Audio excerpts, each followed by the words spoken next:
សួស្តីបងប្អូនអ្នក trader ទាំងអស់គ្នាបាទទាំងបងប្អូនដែលចាប់ផ្ដើមទាំងបងប្អូនដែល trade ច្រើនឆ្នាំហើយថ្ងៃនេះខ្ញុំចង់មកចែករំលែកបាទពាក់ព័ន្ធនឹងកំហុសរាល់ trader ទាំងអស់តែងតែធ្វើនៅកំហុសទាំងអស់នេះខ្ញុំខ្លួនឯង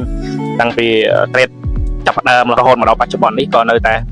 ធ្វើនៅកំហុសទាំងប្រមាណចំណុចដែលខ្ញុំនឹងលើកឡើងបន្តិចទៀតនេះបាទទី1គឺពាក់ព័ន្ធនឹងការចូល trade ច្រើនដែលហៅថា over trade ណាបាទ over trade ហ្នឹងគឺយើងចូលជាន់ច្រើន position ក្នុងរយៈពេលតែមួយជប់គ្នាទី2គឺពាក់ព័ន្ធនឹងការកំណត់ SL យើងអត់កំណត់ទេនៅពេលដែលយើងជន់ជប់គ្នាប៉ាំងគឺអត់កំណត់ទេ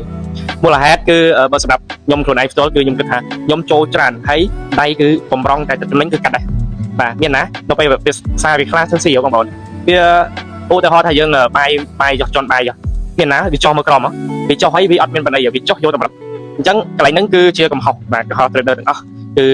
ខុសតាំងពីយើងជន់ over trade ទី3បាទទី3គឺពាក់ព័ន្ធនឹងlot sizeពេលខ្លះបងប្អូនមានលុយត្រឹមតែ50ឬក៏100ណាឧទាហរណ៍ណាបាទតែយើងចូល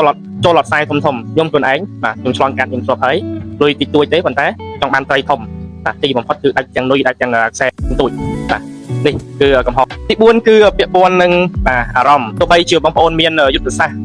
មាន strategy ចេះវិភាគចេះមើលទៅលើលំហូរផ្សារច្បាស់លាស់ហើយឧទាហរណ៍មួយបងប្អូន trade ចំណេញ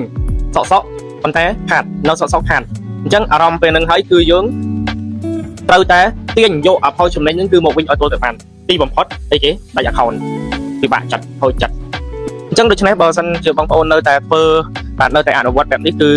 ពិបាកក្នុងការយកផលចំណេញពីទីផ្សារនេះខ្លាំងណាស់អញ្ចឹងបងប្អូនត្រូវតែរៀនធ្វើចិត្តរៀនធ្វើអារម្មណ៍បាទរៀនមួយបង្ខំពេកណាយើងខុសកន្លែងណាកែកន្លែងខ្ញុំខ្លួនឯងក៏ព្យាយាមកែ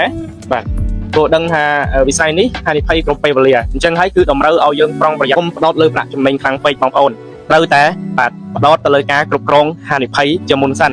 ហើយចាំរកផលចំណេញតាមក្រោយណាបងប្អូនអរគុណបងប្អូនអរគ្នា